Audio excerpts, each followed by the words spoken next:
Have you ever wondered, like me, what happens to the world if the sun forgets to rise? When sunlight, that ancient pulse of life, vanishes for months, when the earth itself seems to hold its breath? In that silence, where darkness stretches endlessly and time loses meaning, does life surrender? Or does it evolve into something we've never imagined? This is not science fiction. It's the reality of a real place on Earth. A place so far north, it stands on the edge of the living world. I'm Alex Turner, and welcome to Svalbard, where the sun sets in November and doesn't return until February. A realm where the sun is swallowed by an eternal night. The subscriber who comments with the best pun on darkness will get a shout-out in one of our next videos. Here, in this frozen archipelago between mainland Norway and the North Pole, darkness isn't an event, it's a season. And inside it, scientists have discovered that when light dies, life doesn't end. Instead, it transforms. Now, picture this: a chain of snow-draped islands adrift in the Arctic Ocean, or mountains rising like teeth from the sea, or glaciers glowing faintly under a ghost blue sky. And then, one day in late autumn, the sunlight begins to fade. Not suddenly, but like a slow exhale. The days shorten, the twilight stretches, until finally the last ray of sun dips below the horizon and does not return for nearly 120 days. This is called the polar night, a phenomenon so profound that it rewires nature itself. The land plunges into a sapphire darkness, broken only by the shimmer of the aurora borealis and the silver arc of the moon. Yet Svalbard is not empty. It breathes quietly, defiantly. Around 2,500 people live here, in the world's northernmost town called Longyearbyen. Miners, scientists, explorers, and people who've learned to make peace with the dark. To them, the polar night isn't an enemy, it's an old companion. They say the darkness teaches patience, it sharpens your senses, and in that silence, you start to hear things like the creak of distant ice, the hum of hidden life beneath the frozen sea. But this stillness is deceptive, because under this eternal night, the Arctic world is anything but asleep. Beneath the ice, beyond the reach of sunlight, new forms of life are stirring, rewriting everything we thought we knew about existence itself. As the polar night deepens, teams of scientists, biologists, astronomers, and geologists all arrive, and each chasing a different kind of mystery. The biologists dive beneath frozen seas, searching for life that thrives without sunlight. The astronomers look up, studying galaxies clearer than anywhere else on Earth, because here, the sky is pure dark, and the geologists drill into permafrost that's been untouched for millennia, hoping to glimpse Earth's frozen memory. They come for knowledge, but what they find often feels like a revelation or $1 million question like, when the sun disappears, what thrives in its absence? What grows in a world built on darkness?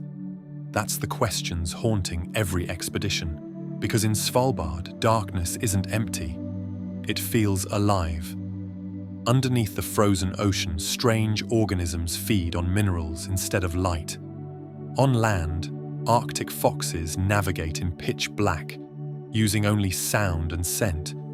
Even humans confined to faint artificial light begin to change in ways scientists are only beginning to understand. They call it the long descent, which is not just into the absence of light, but into a deeper kind of awareness. Every sense heightens, every color fades, time stretches, elastic and uncertain. Days blur into nights until you stop measuring time by the clock and start measuring it by heartbeat, by breath, by silence. Here, in the heart of Svalbard's winter, light is no longer the rule. Darkness becomes the architect. And the deeper we go, the more it reveals. Because sometimes, to understand what life truly is, we must first learn what it means to live without light. For decades, we've agreed that "let there be light" was the first commandment of life. But in Svalbard's eternal night, nature quietly breaks that rule. And what scientists found here has forced us to rewrite the very story of survival.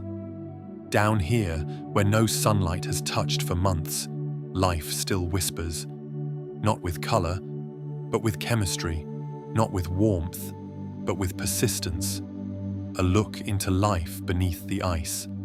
Imagine lowering a camera and hydrophones beneath a meter-thick sheet of ice into waters that never see the sun. You'd expect emptiness, a silent void. Instead, you find movement, chorus of clicks, hums, and rhythmic pulses like the heartbeat of the ocean itself. What do you think is the reason for that? Microbes cling to the underside of the ice like frost itself, feeding not on sunlight but on chemistry while extracting energy from minerals and the faint heat of the earth below. They are called chemosynthetic organisms, or microscopic pioneers that turn cold darkness into sustenance. These life forms are tiny, almost invisible, but their existence changes everything, because they prove that life doesn't need the sun. It only needs possibility and belief. For months, researchers puzzled over these mysteries. Then, slowly, the truth surfaced. The noises weren't alien at all. They were songs of survival. Arctic cod, which usually migrate under daylight, had changed their behavior.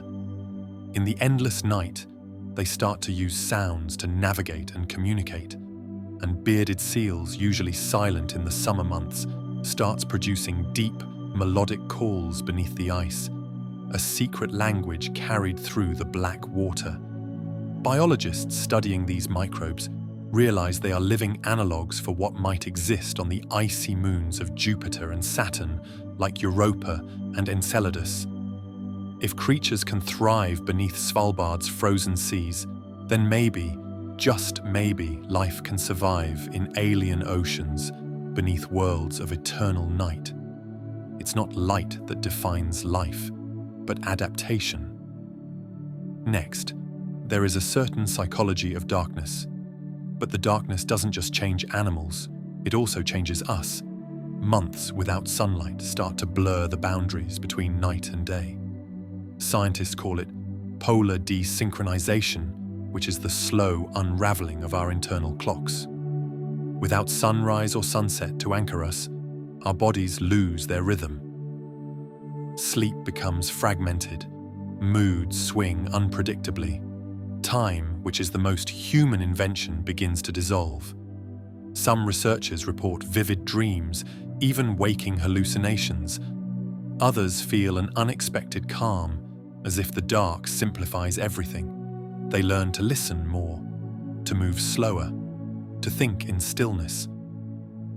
Psychologists studying residents of Longyearbyen found that many adapt by creating artificial suns, like lamps that simulate daylight. They eat at fixed hours, gather in groups, and mark time by ritual, not by light. It's a delicate balance between biology and willpower, which is a proof that human beings can adapt not only to physical extremes, but to psychological ones. In the absence of day, we discover the night within ourselves, and sometimes what we find there is peace. Let's not forget the aurora paradox.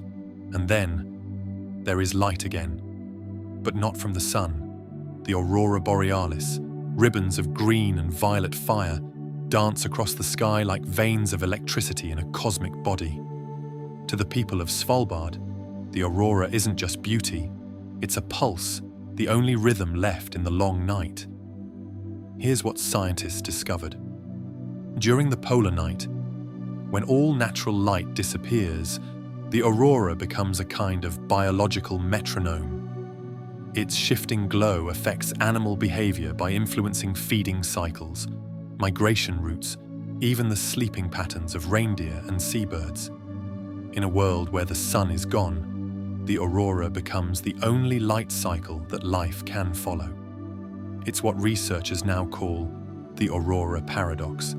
The same geomagnetic storms which disrupt satellites and radios in space bring order to the chaos of life below. One thing all of this tells us is that, even in darkness, Earth finds a way to glow. The hidden vault. In the far reaches of Svalbard, where mountains drown in snow and night never ends, there stands a door, steel, silent, half swallowed by the frozen earth. To most who pass by, it looks like a fragment of a dream, or perhaps a warning. But to humanity, it is a promise. They call it the Svalbard Global Seed Vault, a vault built not to hold treasure, but life itself. This vault is hidden deep within Platoberget, the Plateau Mountain. The seed vault lies sealed behind thick concrete and permafrost, designed to endure wars, floods, and centuries of silence. Inside, behind blast-proof doors and tunnels of frozen air, rest over 1 million seed samples. Each one is a genetic key to our planet's past and a safeguard for its future. Racks stretch into the distance, each packet labeled, coded, catalogued with precision. Within, you'll see barley from Ethiopia, wheat from India, maize from Mexico, lots more. All tiny grains of hope from every corner of the earth, stored at -18 degrees Celsius, waiting for a future that might need to begin again. When you walk its tunnels, frost blooms on the walls like delicate lace. The air is still and heavy. This is not just a scientific project. It is a cathedral of survival, and perhaps the most poetic paradox of all. Humanity's backup plan sits hidden in the same eternal night that challenges all life to adapt. The vault was conceived in the early 21st century, a time when scientists began to realize how fragile our food systems had become. Climate change, war, disease. Any one disaster could erase the genetic diversity that took nature millennia to perfect. It was born from fear but built on hope. And so, in 2008, this vault was carved into Arctic rock, chosen for its stability, its isolation, and its cold. Because even if power fails, even if humans vanish, the permafrost will keep these seeds alive for thousands of years. In a way, it is the opposite of extinction. It's resurrection, frozen in anticipation. But standing before that steel door, a thought arises. We built this vault because we know what we are capable of losing. Lastly, the great paradox. Think about it. The same environment that strips away comfort, color, and time is also the one we turn to for humanity's insurance policy. Ironic, right? Beneath the permafrost lies both death and continuity. It's where extinction meets preservation, where human foresight collides with the indifference of nature. And outside that door, under the endless auroras, the Arctic night keeps its vigil silent, ancient, patient. The vault doesn't need guardians. The cold itself stands watch. Some call it humanity's last fortress, others a monument to humility, and some a reminder that our survival depends not on power, but on preservation. And in the end, Svalbard is more than a place. It's a mirror, one that shows us what life truly means when stripped of everything familiar. And as the wind howls across the snow, the vault reminds us of one truth echoed throughout Svalbard's eternal night. To survive is to remember. To endure is to adapt. And sometimes the light of the future is safest when it sleeps in the dark. So when the sun finally returns to Svalbard, and the first rays spill over the snowfields after 4 long months, it's not just light that returns, it's memory, it's life. It's the unbroken rhythm of a world that refuses to fade. And perhaps, the next time you look up at the night sky, remember this. Somewhere beneath that same darkness, life is still blooming, quietly defying extinction, just waiting for another sunrise. If Svalbard's eternal night moved you, if it reminded you that even in darkness, there is wonder, then help us share that light. Like this video, share it with someone who loves the mysteries of our world, and subscribe for more stories that reveal the hidden beauty of our planet. And don't forget to turn on the notification bell so you never miss another voyage into Earth's most extraordinary places.